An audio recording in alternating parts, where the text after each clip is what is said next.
You are tuning into Teaching Trailblazers with Chris from Education to the Core.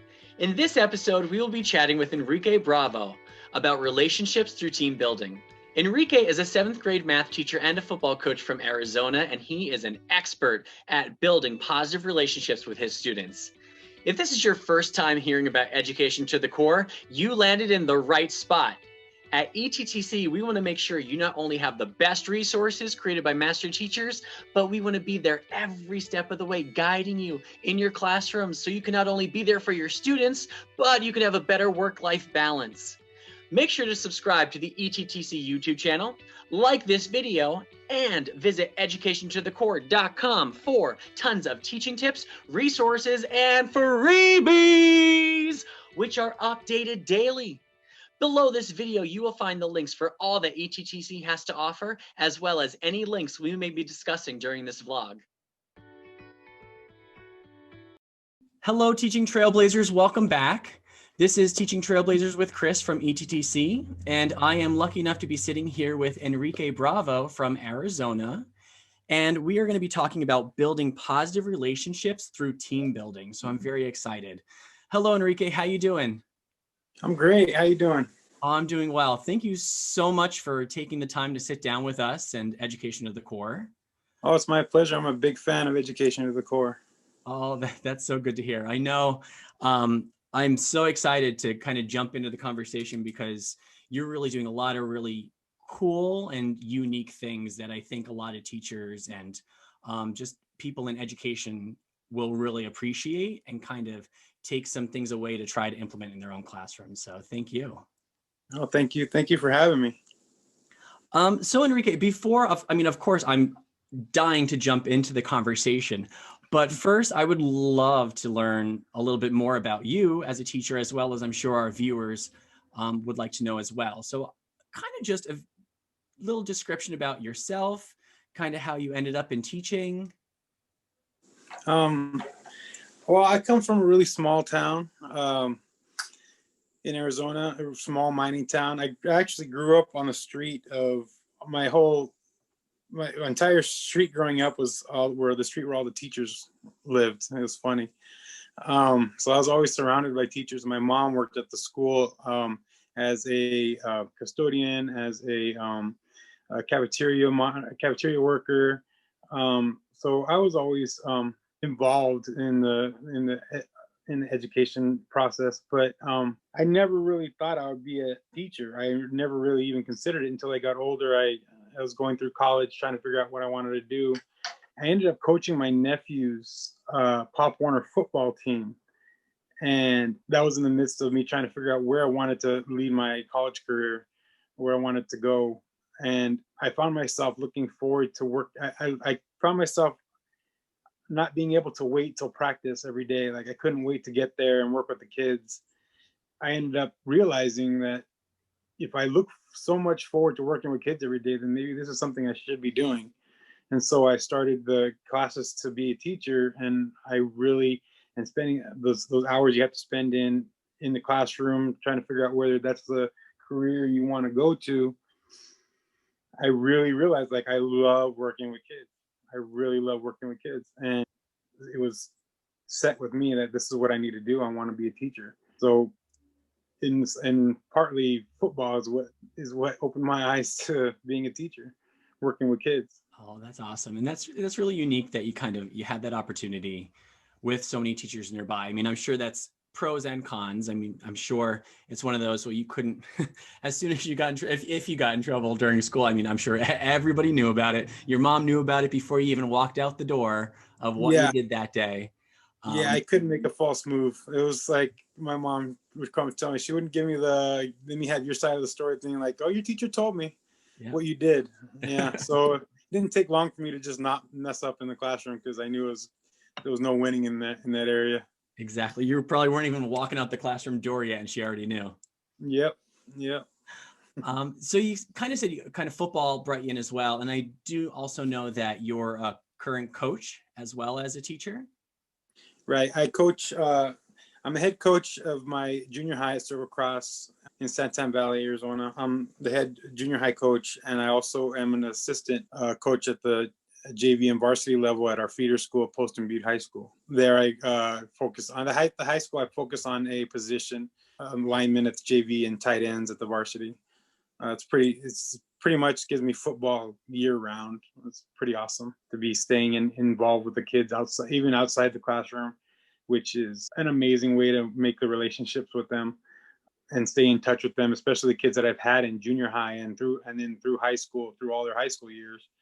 We stay in touch pretty well and we become like a family. And I really love having that relationship with my kids, and seeing them grow from one level to another is really something that makes me excited to get up in the morning. It really does.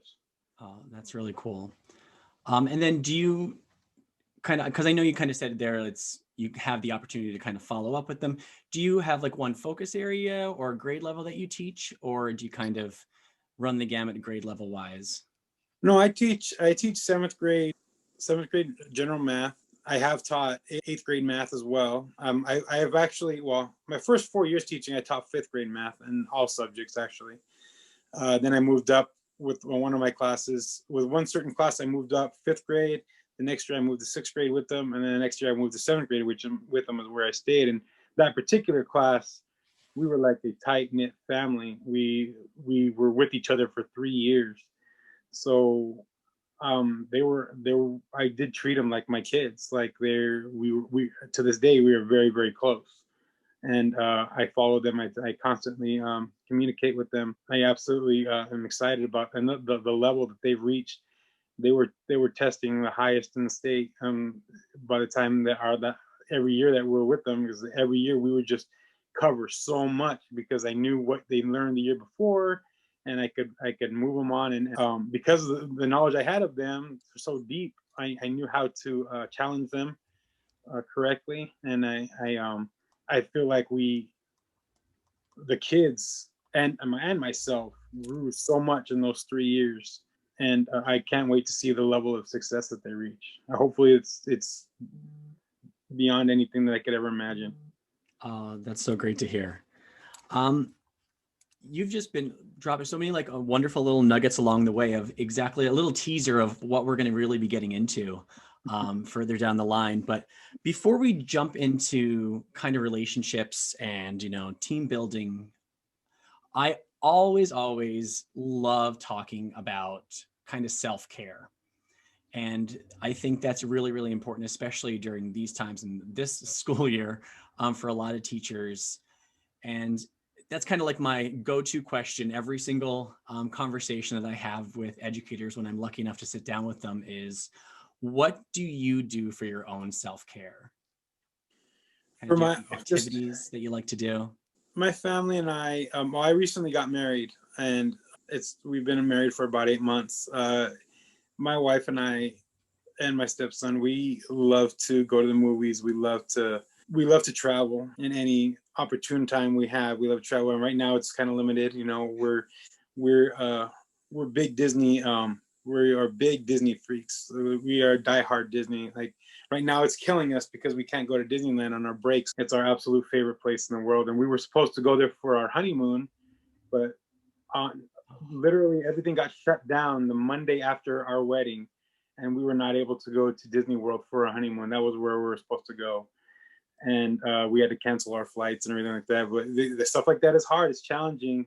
So to keep ourselves, active and keep our mentally healthy and together. And we spend a lot of time together. We try and do many things. We watch movies at home. We visit a lot of family. A lot of my wife's family lives in Arizona now, and my family is all here. So we try to spend a lot of time with family. We try to just do stuff together, play games.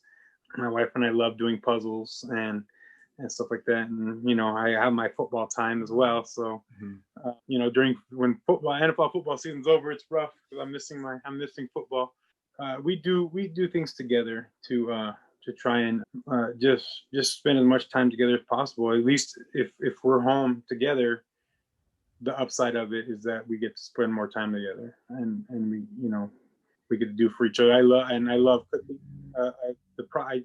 The process of cooking for the family is fun to me. It's really mentally therapeutic the whole process, smoking meat and grilling and stuff like that. I really love the whole process, dabbling in new things and stuff like that, and with cooking. It's something that we love doing, and I love the look on their faces when I cook something new and they enjoy it. Yeah, that's what we do a lot of. I mean, my wife's in education too, so and in the same district, so we both try and take advantage of that time we get together. That's great. I can already tell right off the bat that you're such a family guy, and relationships are so important to you, not only at home, but then also kind of in the classroom and on the field. Right. So when you first started teaching, you kind of spoke a little bit about how you fell in love with relationships. You kind of just naturally, when you started teaching, you were telling me a little earlier that you started with a team kind of approach. Can you tell us a little bit more about that and what that was like as like a first year teacher? Well, when I first got into teaching, I was taught very, very well at NAU. It's one of the top programs for teachers about how I should approach my classroom. But the thing is, when you get into that room and that door closes and it's 30 kids and you, it can be quite nerve-wracking. All that stuff that you were taught, it was in theory and in the books. But once that door closes and it's you and 30 kids staring at 60 eyes staring at you, it's different. It's a different situation. Yeah. Luckily, I really lucked out. I feel like I was extremely lucky with the team that I was placed in my first year, because I was placed with two teachers who were very well experienced, my wife being one of them. They were extremely good at making sure that I was cool, calm, and collected. And the number one thing they told me coming in as a teacher was to build a relationship with the kids.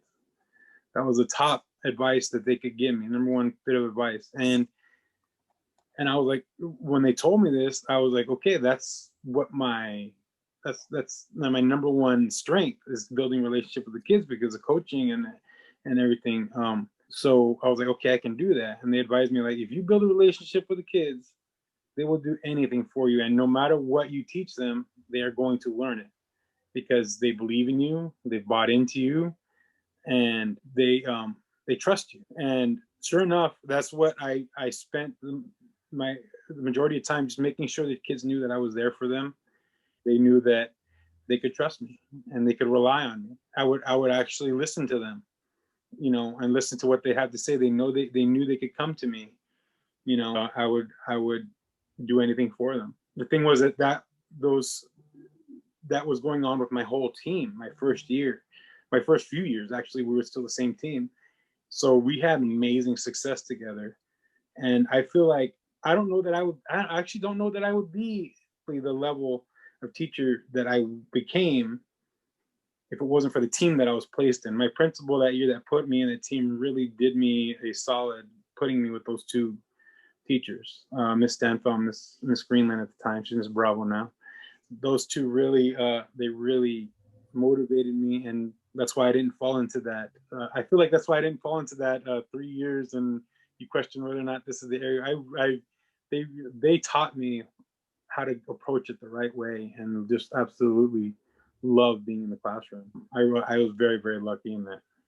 That's what I mean. And then now, as being a person who's been experienced and can be there for those who are just getting into teaching, I like to be that person for those people and pay it back to where it was where it was given to me. And that's what I was just going to say. I love the fact that I have the opportunity to sit down with you, because again, you can take those little bits of information, things that you learn those first couple of years, and like you just said, you sharing it with those new teachers, and even teachers that have been in the field for years. I mean, we still need to hear kind of those stories and how building relationships are so important. Right. Having a good mentor teacher, to me, is everything for a new teacher. It's really, it can really make or break a new teacher, having the kind of mentor you could be to a new teacher. It really can. Kind of little hypotheses, I guess, in a way, or a situation, I guess. So if you were a mentor teacher currently to a brand new first year teacher, I think sometimes theory gets in our heads. And would you say of how do you draw the line of friend versus like an authoritative figure, like kind of the authority side? So how do you kind of balance the two of building an appropriate relationship, but not falling into that, oh, he's a friend, so I can kind of get away with some stuff? Right. The main thing is because you will run into that where students will like kind of like try and push the line with, because, well, we're buds, I can, I don't have to do my homework. Like you'll still give me the credit or something like, well, if they're kids, they're gonna try, they'll try stuff, it's a kid being a kid. In order to establish that line is to, no matter what our relationship is. I've even had relatives in my classroom, and I've had many people who are the kids of people I grew up with my whole life. I've had many of those situations because I live in a small town, and many of those people from that small town moved to the town that I'm in right now. So I have had many students who I knew since they were babies. So we had that relationship, knowing that I'm really close with their parents. And even when I get close with them and I don't know them, I get close in the classroom. The way that I draw that line is you just gotta treat everybody exactly the same. You got to be equal. You got to be fair, no matter what the relationship are. Because even other kids will say, well, they know Mr. Bravo knows their parents or whatever. That never really happens with me, because it's the same consequence or same reaction or same treatment for everybody. I don't play favorites. Like, I know it's hard. It's hard not to do that. As a teacher, it really is, because some of these, like I said, some of these I've known since they were babies. It's difficult, but once you're in that classroom, you're the one running the show. You have to be equal for them, because every one of those kids, how you treat one of them could emotionally affect another one, how they're going to come to you, how they're going to trust you. You have to be equal and fair, and not play favorites. Like that's where they draw the line. They see it when you don't give them that little extra. You make you show it that it's everybody's going to be the same in the classroom. When we get outside the classroom, then I like to be close with all of them as well, still. But some of them have come to you since they were very, very, very young, so they come to you even quicker. But still, in that, when you draw that line and when you're in there, set the same rules no matter who you are. Some of them even know it, and you could even say it with some. You can act like the ones that I've known forever. I tell them, like, I'm going to use you. I talk to them beforehand, like I'm going to refer to you in the like when you're doing their beginning of the year stuff. I'm going to refer to you like, oh, you guys know that I've known them forever. They have the same expectations as the rest of you, and you're going to see that there's no favoritism. You're all going to be treated the same. That's so important. And I'm sure, especially at that age, it's so nice to have somebody like an authority figure that they can still look up to and come to when they have problems or they have questions. It's easily approachable. I think you kind of hit a couple really good items to kind of help with classroom management of, setting those fair boundaries, but also kind of setting those rules and especially those same expectations for everybody. Do you have any other like go-to classroom management strategies that you use on a regular basis? Or yeah, I mean, well, I do have my regular ones that I normally do. Of course, it's been affected with the current situation, but my go-to classroom management is as a coach and having been affected as a kid, as a player, I really love teamwork, working together to come up with a solution, especially in math, because we have students at all different levels, and some of them don't have the confidence that others do. Some consider themselves like, oh, I don't like math because of this, I don't like math because of that, or I'm not good at math. Until they realize that they just have to give themselves that chance. So a team environment really brings that out. It really brings that out. So what I've done is when I first did this, I kind of did it without asking my principal. I don't recommend doing that sometimes. I kind of just did it. What I did is I went to Home Depot and I cut up a bunch of shower boards into I took the dimensions of where they would fit on my wall around my classroom. So I had white, and then I put them up in my classroom on the weekend. And the kids came back on Monday and they had whiteboards, big, huge, 4 foot long, like 3 feet wide, whiteboards hanging all around my classroom. And the students are, what's up with all the whiteboards? This is cool. I'm like, because this is how we're going to work in groups now. What I would do is I group them up, assign them jobs within each group, and I would tier them with strategically make their groups depending upon their ability level. I would mix high, middle, and low ability students within each group, so then they would help each other, and because of the roles you assign them in those groups, I wouldn't have just that super high student that would just take over and just answer the whole question himself or herself. They would all have a specific role in the process of coming to the solution, especially with word problems.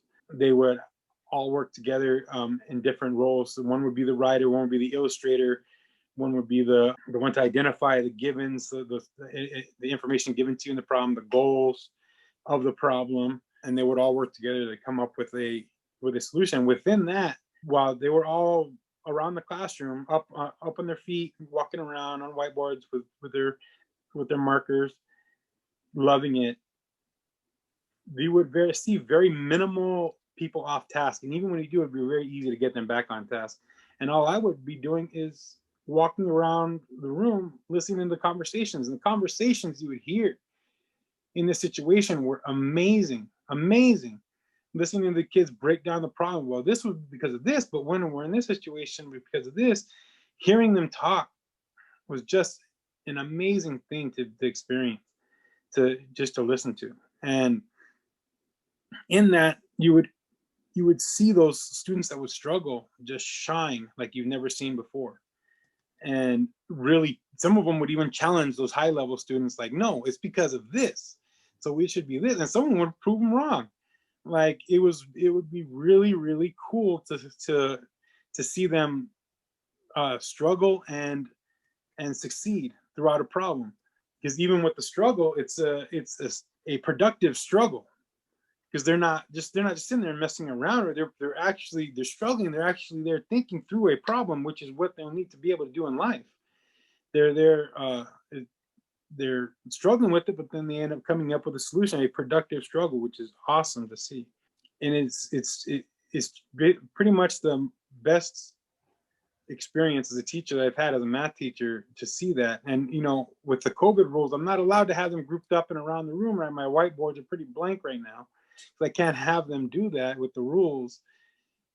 I've adjusted that to where they need to stay at their spot. They're strategically placed and separated, social distance, and they have to basically talk from their seats at a distance. And it still works. It's not to the level of which that I'm used to or would, obviously like, but we have to make these adjustments. I can't wait to get back to where we can go back to where I'm used to. I kind of want to shift a little bit of how you are taking these ideas and expectations and transferring them from the classroom onto the field. Well, yeah, I mean, when the teachers at my school always look forward to when football season rolls around. They're always waiting till football season comes, because they know that, and that's just not, I'm not trying to say that. It's just because they know the level of expectation that I have of my players is so ridiculous. Like, in the classroom, my number one expectation of my players is they're students first, student athletes, they're student first. The level of which my players step up in the classroom during football season, the teachers just look forward to it like no other, because a lot of them have actually told me there's like a whole other student that they've had since the other two quarters. Because on the field, I develop a trust with my players, and they know I'm there for them, same as in the classroom, but they see a different side of me out there. They see it can be more intense. It could be, I joke around a lot out there with them, and majority of the time I'm a lot more loose, and they see a lot more of my personality. We become extremely close now. My boys like to see that side of me, and we get to the point where they want to be there for me, and because they know I'm always there for them. So that's why they step up so much in the classroom. And they know that, they know the rules that I have very strict rules about their grades in order to be able to play. And they respect that.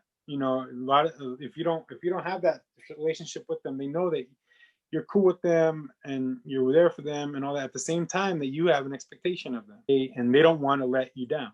They really don't want to let you down. Last football season, we only lost to one team. We lost them in the regular season by 2 points, and which killed us. We lost at the very end. And then we lost to them in the championship by a touchdown, or the 2 touchdowns. And in that, they knew that we were, one of the top teams there. And that whole time, I didn't have a single ineligible player all season, not one. And that was one of the main things after we played our last game. I told them, like, this was one of the most impressive seasons I've ever had. All you guys, not one of you guys was ineligible. All of you guys had grades that, A's and B's. You really stepped up, and you realized not only what kind of football player that you can be, but what kind of student you can be. And this needs to continue. Even after football season, the level of that you can reach in the classroom. It needs to stay that way. Just because you're not in football doesn't mean you should change that. You realize the level at which you can reach in the classroom. That's really interesting. I love that you're taking that student first approach to your team. I feel that's really unique. And I think that really helps a lot with, I'm sure, like your faculty, your co-teachers, your colleagues, with like buy-in of Right. what you're doing and with this team building and the expectations. Do you use others? Like, how else are they talking about the buy-in? And I would kind of want to just take it a little step further too, is how do you get the buy-in from not only other students, but admin as well? Admin they've really been very extremely supportive on what I'm doing. They love coming into my classroom, and sometimes they'll just sit in there and just listen to my lesson and try and figure it out themselves where I'm going with something. In that, they've seen that some of their students that they see regularly in the office, they're not there when they're players. They're not there anymore during the season. They really are supportive, and they listen to everything I have to say to support me in any possible way in what I'm doing, and to have that buy-in also, because they see what I'm doing with my players, to learn to become role models. I want my players to be great students and great role models for the younger ones, because even as myself, when I was a young kid, kindergartner, first grade, when I would see my cousins or my brothers walking around in their jerseys on game day, I would look to them like heroes. I look at them like they're heroes, like that's what I want to be. And I tell my players, these students are watching you. Like, if you have bad language or you do something that you're not supposed to be doing, and they see you doing that, those are the things you're showing them that is okay. So they need to take it seriously, because they are role models. They're who the younger ones look up to. And because of that, and that experience that I had, is that I came up with a program for my players. Every morning of game day, I would have my players go to the kindergarten playground, play with the kindergartners, toss the ball around, play kickball, push them on the swings, play in the jungle gym with them. I get emotional when I think about it, because I get emotional just thinking about it. My players this year made me break down. I didn't think I was going to break down. My players this year asked me, "Are we going to be playing with the kindergartners this year?" And I had to tell them no, because of COVID. First thing they asked me, first practice, "Are we going to be playing with the kindergartners this year?" And I had to say no. It really it hurt me to not allow them to do that. Because it's become a tradition in which my players look forward to, and they love being that role model. And I've had, every year we do it, parents stop in their car, they stop by the kindergarten playground and just watch. They watch my boys being role models to the kinders, and if there's one thing, if I was to walk away today, it'd be hopefully that program would stay and they keep doing that, because it's one of the best things I've ever done as a coach. Forget all the winning, forget winning championships. That's my favorite thing that I've done as a coach, is motivate my boys to be role models. Yeah, the admin seeing that, the admin loves it, and they really support me in what I'm doing. Well, I have to say, Enrique, it's one of those, you are a true inspiration to those kids. You're not only those kids, but to me, as a fellow educator, you're really inspiring. And I know you're going to inspire so many other teachers. And I really, really do appreciate the opportunity to sit down and talk and get to know you a little bit more, because you truly inspire me. And I thank you for that. Thank you. Thank you for having me. I appreciate it. I really appreciate the time to be able to talk to you and give you an idea of what's going on, stuff that's going on at my school and the stuff in my classroom. I really enjoy talking about it. And it shows how passionate you are as a teacher and educator and a role model yourself. And I think that's kind of like the big takeaway, that I think we as adults in the field of education, like, we can take exactly what you're doing and not only apply it to the classroom, but even just apply it with our colleagues, our fellow educators. If we're sitting on committees or teams in the building, we could do the exact same thing that you're doing and you're talking about, of, identifying roles and responsibilities, letting and listening, being an active listener. I think that's the big takeaway for me today, is really taking a step back, being that active listener, letting the students talk, you're listening, you're absorbing, you're kind of taking all that in and seeing that drives your instruction. And I think that also goes with, on teams and, in our everyday lives, of just taking that step back and being a little bit more active listening. And I think we learn a lot more from that. Yeah, definitely. Yeah, no, thank you so much, Enrique, for sitting down with us and sharing all the wonderful things that you're doing in your classroom and on the field. And more importantly, congratulations on the newlywed. And I'm hoping you get a chance to head off to Disney pretty soon. So I hope so. We're just watching it every day. Like, hopefully, we want to go to Disney World so bad. Yeah. Like, I thought we neither one, my wife or I, we've been to Disneyland a million times, but our dream was to go to Disney World for our honeymoon, and that was like we're still waiting. We're hoping by our anniversary, maybe it'll be opened up and everything will be, up and going again. That would be a great anniversary gift, right? Right. But thank you so much again, Enrique. I appreciate it. And hopefully next time, I would love to have you back again to chat more. And hopefully by that time, we'll definitely hear a little bit more about your Disney World trips. Yeah. And some more amazing things you're doing on and off the field. Thank you. I appreciate it. I appreciate everything you're doing. Like I said, I'm a big Education to the Core fan. I enjoyed sitting and talking with you. I'm so glad. I'm so glad that not only you're a fan, but that you were willing to sit down. And I learned a lot today and I got a lot out of it. So thank you. Thank you. Thank you, Teaching Trailblazers of Education to the Core, for joining Enrique Bravo and me, Chris, for Relationships Through Team Building. Make sure to like and share this video, as well as subscribe to this YouTube channel. We will be meeting with more teachers across all disciplines for support, strategies, and engaging activities that you can implement in your own classrooms. We would also love to hear from you in the comments down below.